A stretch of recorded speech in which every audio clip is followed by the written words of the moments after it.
Follow You, Imagine Dragons su Radio In, ancora ben trovati da Eliana Chiavetta e Ivan Scinardo. Questa nostra trasmissione va avanti e quindi Ivan abbiamo un altro super ospite da presentare.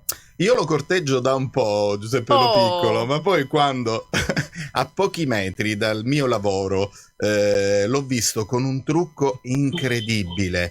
E con questa sua lui è fuori dai cliché, non lo puoi ingabbiare come un attore stereotipato o standardizzato. Intanto devi scavare nel suo curriculum, capire che le sue origini affondano anche nel mimo teatrale, che poi ti riporti nel video di cui parleremo questa mattina con il regista, il musicista e l'altra attrice che recita con te. Benvenuto Giuseppe Lo Piccolo. Ciao Ivan, ciao Eliana. Ciao. Sei palermitano oggi, ti illumina mezzo viso il sole. La luce palermitana. La luce Sì. Ah, Ivan, tu riesci a riconoscere i raggi di sole da quale... Assolutamente. Ma questo è un dono, cioè questa è una cosa... Ma hai fatto una scuola particolare per... Vi siete sentiti prima? Quando facevo i TG locali, dovevo dare il meteo. Sì. Io allora cosa facevo? Uscivo dallo studio, aprivo la porta, guardavo il cielo e dicevo parzialmente nuvolo. Era un imbroglione, Giuseppe. Che bello averti con noi. Abbiamo fatto una piccola forzatura condivisa anche con Gianni e i tuoi compagni di viaggio del videoclip Libertà, perché meritavi un approfondimento. Ci piaceva molto raccontare il tuo percorso artistico, fatto anche di grandi e soprattutto sacrifici, perché nessuno regala niente, soprattutto in questo mestiere devi studiare. E crederci, soprattutto. Avere fame. Per me è importante avere fame. Hai sempre pensato di fare questo nella vita? Ma sì, fin quando sono adolescente. Gli insegnanti a mia mamma durante le riunioni dicevano deve fare l'attore. E quindi ho subito inseguito quel sogno. Aspetta, però perché un insegnante dice questo? Facevate dei laboratori teatrali a scuola? Facevi tu delle per il scene mio in modo di classe? essere. Ok, Perché io poi studiavo in un istituto tecnico. ok. E quindi siccome io studiavo odontotecnico e gli insegnanti gli dicevano è incapace a sistemare qualsiasi dente, però ha una capacità artistica che è invidiabile, deve fare l'attore. Ma te la E giocavi dicevo, anche nelle interrogazioni? Perché mi immagino anche qui scene inventate per... sì, tipo pupo siciliano, cioè ero uno di quelli che gesticolava come un pazzo. Professore, ma che le devo dire? Ma mi ascolti per favore. Cioè, teatralizzavo anche un esame. Fantastico, ecco, no, perché diventava tipico il fatto che un professore stesso di un altro ambito potesse dare un'indicazione del genere. Sì. E tu in questa cosa ti ci sei rivisto subito. Io capivo che non avevo speranza in quello che stavo studiando perché non mi piaceva. E quindi io appoggiavo. Avevo una giustificazione, mamma non saprò fare i denti, però guarda che mimica che tengo, mamma. Ecco. Guarda che mimica che tengo. Io voglio tornare a battere su questo aspetto della mimica, Giuseppe, perché comunque questo è un talento che il buon Dio ci regala, che ti ha regalato, e non è comune assolutamente. Sta a te poi svilupparlo, approfondirlo, farti guidare anche dai maestri, che poi diventano anche i tuoi fari nella vita, no? Ed è quello che ho fatto, nel senso che ho sempre avuto un corpo dinoccolato, cioè pieghevole proprio, però non mi sono mai fermato a quello. Ho iniziato a studiare mimo, ho studiato una scuola di mimo, poi sono andato a Roma a fare l'accademia e ho seguito un maestro francese che si chiama Emmanuel Gallot-Lavallée, che era l'assistente di Lecoq. E quindi ho proprio inseguito quella mia caratteristica, ho voluto studiarci. E parallelamente studiavo l'accademia di teatro, quindi recitazione. Cioè non mi sono mai soltanto voluto fermare a una cosa, non ho mai voluto concentrarmi solo sul corpo come solo sulla voce, ho voluto parallelamente studiarle tutte e due. E i risultati sono sotto gli occhi di tutti, perché Sì, ancora siamo agli inizi, eh? No, vabbè, inizi con un curriculum di si questa vede che c'è ancora portata tra tantissima voglia teatro, di serie fare. TV, fiction, tanto cinema, Eliana? No, c'è tantissimo alle spalle, ma sicuramente ancora di più davanti a quello che è il percorso di Giuseppe. Immagino si riferisse a questo. Sì, cioè, approccio sempre come uno che sta iniziando adesso, in qualsiasi cosa faccio. C'ho l'entusiasmo di chi sta iniziando. Fantastico. Senti, Perché ma ti va di vedere qualcosina di Giuseppe Lo Piccolo? lo guardiamo insieme. Per chi ci stesse ascoltando alla radio, collegatevi in diretta video sulla pagina Facebook di Radio In, così conosciamo meglio Giuseppe Lo Piccolo.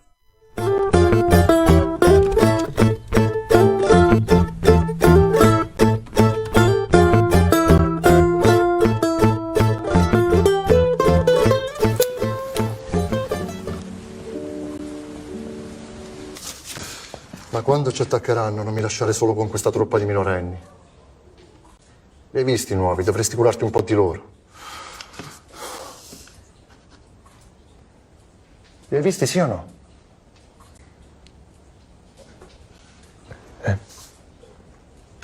Ma stai bene? Hai anche tu mal di denti come gli altri da qualche giorno? Scusami. Succede qua, un piccerito. Gli accordi sono cambiati. Ci teniamo fino a quando dopo i noti pace risatte che i giudici. Sono tutti d'accordo. Sta facendo adesso? Oh, ferma, Matteo, che sta facendo?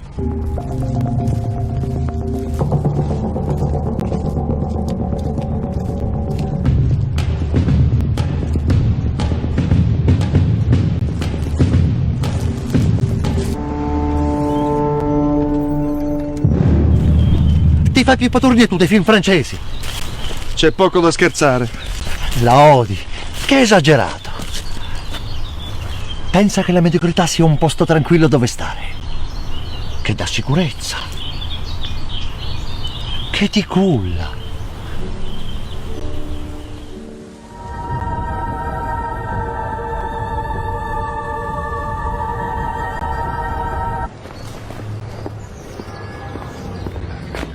Buongiorno. Buongiorno. Un caffè, per favore, e un bicchiere d'acqua. Sì, signore. Mi scusi, mi saprebbe dire di chi è quel palazzo laggiù? Ecco, conosce per caso il proprietario di quel palazzo? Come? Scusi? Ho bisogno di sapere Ehm, a chi appartiene. un secondo. Giuseppe? L'americano vuole informazioni su quel palazzo. Bravo, proprio così, esatto. Dammi una mano che io non ne ho idea. Posso aiutarla, signore? Sì, assolutamente. Voglio sapere di chi è quel palazzo. Devo requisirlo per conto dei soldati dell'esercito e degli Stati Uniti d'America. Hai qualche domanda in particolare? Scegliene un paio perché abbiamo pochi minuti. Ti stava a mezzo metro, Dottor House. Praticamente sì. È stata divertentissima. Intanto lui ha un'ironia e una comicità che è unica al mondo. Ricordaci il film, Giuseppe. È una serie Sky con la regia di George Clooney, Catch 22. Sì. Che un set meraviglioso, cioè un'intera città trasformata, ambientata negli anni 40. Io quando si è girata a Viterbo, sono andato lì e ho trovato una città totalmente cambiata, cioè tornata al passato. Cioè, è stata una piazza incredibilmente negli anni 40, tutte le insegne cambiate, tutte le saracinesche cambiate. Ho detto, ma dove sono? C'è 70 anni, ma io dove sono stato 70 anni? Sono stato indietro. Bellissimo. Ma che privilegio, Giuseppe. Vabbè, sì, è un privilegio, però come dicevi tu poco fa, sono cose che uno si conquista. Bravo. Uno che piano piano, cioè le cose se le conquista. Ci Intanto arrivano sono esperienze che ti rimangono dentro. arrivano i saluti per voi da parte di Sandro Dieli. Così vi leggo questi È il saluti. mio primo insegnante di mimo. Ecco, il primo insegnante di A mimo. proposito di Mimo. Ma cioè, io questa cosa però me la chiedo. Quindi tu, prima cosa fra tutte, sei andato dritto sul mimo. No, parallelamente Ok, quindi insieme. siamo recitazione, però 2 volte alla settimana andavo a studiare mimo presso la scuola di Sandro Dieri. Ma pensavi che le due cose venissero insieme? E qualcuno te l'ha suggerito? Sei andato tu alla ricerca perché percepivi che questa tua fisicità avesse bisogno di essere... cioè, dovevi averne più padronanza? Sì, penso che io, quando mi sono accorto che il mio corpo poteva spingersi di più, non sono uno che si ferma, sono uno che si spinge. Quindi ho detto lo devo sfruttare questa mia peculiarità. E quindi ho detto voglio studiare il mio corpo, voglio conoscerlo, voglio avere consapevolezza di chi sono. E quindi ho iniziato a studiare proprio usando il mio corpo, ma parallelamente studiavo recitazione, quindi non facevo soltanto una cosa.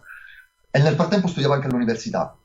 Ecco, vedi, ti ritorno anche a questi passi indietro, perché questo nostro appuntamento dedicato al cinema, dedicato alle figure professionali del cinema, è tanto seguito anche da giovani, no? E allora quando si dice, ma io conosco qualcosa di me, percepisco che questa cosa potrebbe essere una sulla quale puntare. Ecco, questo è un tipo di percorso che deve essere da esempio. Assolutamente sì, e tra l'altro davvero l'esperienza che ti sei fatto sul campo, Giuseppe, leggendo i titoli di cinema e fiction e cortometraggi è veramente, veramente notevole. E non è un caso che Gianni Cannizzo scriva Giuseppe Lo Piccolo merita di sbarcare a Hollywood, per esempio. Sto studiando inglese come un pazzo per adesso. Sì? Ho questo progetto di vita. Quindi ti stai allenando, ti alleni per le Olimpiadi. È proprio quello, nel senso non per cose, cioè io con tutta l'umiltà del mondo, perché poi mi sento una persona Bisogna molto essere umile. ambiziosi, assolutamente. Sì, perché io ho incominciato a prendere consapevolezza del mio corpo e ho studiato il mio corpo. E adesso sto capendo che posso anche fare molto di più. E quindi sto cominciando a studiare inglese come un pazzo. E noi siamo con te, noi siamo Infatti tuoi Ivan fan. voleva intervistarti in inglese da ora in poi, per Assolutamente, why andate, not? andate, noi vi seguiamo e mettiamo i sottotitoli. Ci seguite, io già mi sono perso. Dove mi seguite? Mi sono perso. Gabriele Santoro nel frattempo scrive grande fratellino. Sì, uno dei miei più cari amici. Questa definizione che Giuseppe ha dato, il corpo dinoccolato, la rivedremo fra pochi minuti con il regista Gianni Cannizzo, perché ci farà vedere le fasi di preparazione di questo videoclip. Ma quanto ti sei divertito, Giuseppe? Io devo dirti, ho messo nel descrittivo di quest'oggi un video che si mescola tra la graphic novel, lo stop motion e sicuramente appunto il video musicale, con una scelta e una tinta di luce e colore assolutamente particolare. Sei contento di questa partecipazione? Un bambino, come un bambino. Cioè, è uno di quei lavori, ecco, Ivan, se tu mi dovessi chiedere qual è la tua vera anima d'artista, qual è? Cioè io poi faccio il professionista, faccio cinema, faccio fiction, faccio teatro, però se tu mi dovessi chiedere qual è la mia vera anima, Dicela. è la del clown marionetta che guarda il mondo incantato, col sospiro. E quindi quella è una di quelle cose per cui io proprio esce la mia vera anima, capito? Cioè quella dove comunicare tutto senza dire una parola. Questa per me è la vera arte. Cioè io ti posso dire tutto quello che voglio senza per forza dire una parola, usando altri 1000 linguaggi. E quella è la meraviglia per me. È proprio la mia anima d'artista, quel tipo di linguaggio. Poi faccio il professionista e lo faccio con entusiasmo, con cuore. Ma quel linguaggio è la mia anima. Quel linguaggio ti permette di arrivare ovunque senza spazio o tempo che ti limitino. Non esiste lingua, non esiste confine, quindi. Questa è la cosa bella. Come Chaplin, cioè poteva comunicare al mondo intero quali erano le sue intenzioni. Non aveva bisogno di proferire parola.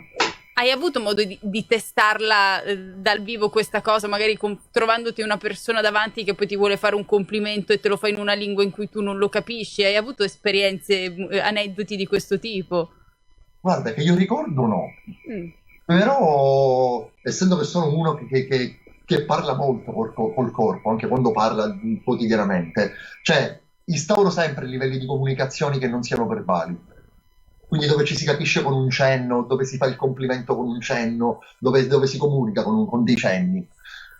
Sì, quindi magari non ricordo il fatto in particolare, però mi capita spesso di parlare col corpo o di ricevere parole attraverso il corpo. Senti, stai studiando inglese, Giuseppe, ma stai partecipando a dei provini a distanza? A cosa ti stai allenando? Guarda, ti confido una cosa che non sa ancora nessuno. Dai. Studio con un'insegnante privata 2 volte alla settimana e ho delle cose molto importanti aperte per delle serie Netflix. dove già ho passato i primi provini, quindi aspettiamo soltanto delle risposte importanti. Wow. Che meraviglia, te le meriti tutte, Giuseppe. Io ringrazio davvero appena arriveranno queste Sì. risposte ci risentiamo, ce lo prometti? Ma che stai scherzando? Ti chiamo in diretta. Ragazzi, sono arrivato, mi aspettavate, sono arrivate le risposte. Allora, abbiamo Netflix America, uno Inghilterra e uno Francia. Quali accettiamo? che meraviglia. La 1, la 2 o la 3? Scegli la tutte e busta. tre, Giuseppe. Davvero di cuore. Ma io tra l'altro ringrazio questo momento, Eliana, perché mi attirava molto Giuseppe, la sua figura, le sue performance artistiche. Poi appunto di recente questo videoclip girato all'interno dei cantieri culturali, ma non avevo mai avuto questa possibilità e questa occasione di poterci raccontare, no? E ascoltare anche e soprattutto la profondità del tuo pensiero, Giuseppe. Questo veramente mi riempie molto e sono davvero felice e ti auguro un mondo di bene, davvero. Sì, per me è la base, Ivan, nel senso che io penso, ho un mio pensiero. Tra un talentuoso e un affamato, vincerà sempre l'affamato. È vero. Ma penso Cioè io condivido. posso essere talentuoso, io dico mi reputo un bravo attore, nel senso ho un attore che sa il suo mestiere, ma se non avessi la fame che ho, quindi le ambizioni che ho, non sarei quello o non vorrei diventare quello che voglio diventare, perché potrei essere un talentuoso che vive da seduto e allora nessuno mai ti verrà a bussare alla porta, mentre sono uno che si crea le situazioni lavorando, che io sono uno di quelli che se mi dovessero chiamare perché servo alle 6 di pomeriggio a Roma, io alle 6 di pomeriggio sono a Roma a tutti i costi. Io affitto una macchina, prendo una nave, prendo un treno, prendo un pullman. Io sarò alle 6 di pomeriggio, sono a Roma. Cioè non ci sono ombre di dubbio. Cioè sono uno che va ovunque proprio perché ho un progetto di vita. Ho un monte da scavare, ho un monte da dove arrivare. E sono lì nella camminata per adesso. Ogni tanto mi fermo, ogni tanto riparto, ogni tanto scivolo e cado giù. E quando cado giù allora mi devo rialzare più forte, capito? Non è che posso stare giù. Mi devo rialzare, devo risalire. Hai una mentalità da vincente. Assolutamente, quanta energia c'è in queste parole, soprattutto in questo momento a chi ci sta ascoltando Va bene. alla radio, magari un po' in caduta libera o triste per i numeri della pandemia. Giuseppe Sì. ci apre questo spiraglio e ci dà questa iniezione di energia che ci serve Io lo tanto. ingaggerei anche come mental coach, Sì. cioè non te lo vorrei dire, ma secondo me questa è un'altra via che puoi tenere sempre aperta nella vita. Quando ti stancherai, Eliana, anche su quello sto lavorando. 50 euro la settimana, psicologa, il lunedì alle 14:30, tutti i lunedì, 200 euro al mese. Io arrivo lì, dottoressa, lei è la mia mental coach, ma ci sono giorni in cui arrivo lì, buongiorno dottoressa, oggi non può parlare, devo parlare io, dottoressa, ho avuto una notizia bellissima. Dopo un'ora che parlo, dottoressa, ma l'hai capita mai che un paziente sia sempre felice? Dice, onestamente è un po' difficile, perché è importante, lavoro cioè la mia ma siamo mental sicuri coach. che non sia lei a pagare te per il buon umore che le trasmetti? Ci stiamo arrivando anche a quello. Ecco. Ho detto che è un po' troppo. Sei fantastico, Giuseppe. Assolutamente, questo spirito alla Benigni Fantastico, infatti, c'era fa questo tanto- buongiorno principessa che ci ha riportati lì. Assolutamente. Giuseppe Lo Piccolo, grazie per essere stato con noi, ma veramente con tutto il cuore, grazie. Grazie a voi per avermi invitato. Rimani collegato perché Vado, comunque ti vedremo adesso nella clip con Gianni Cannizzo, quindi non finisce questa finestra su di te stamattina. Sono qui, eh? Ciao, c'è la Ciao, pubblicità Giuseppe. adesso su Radio In.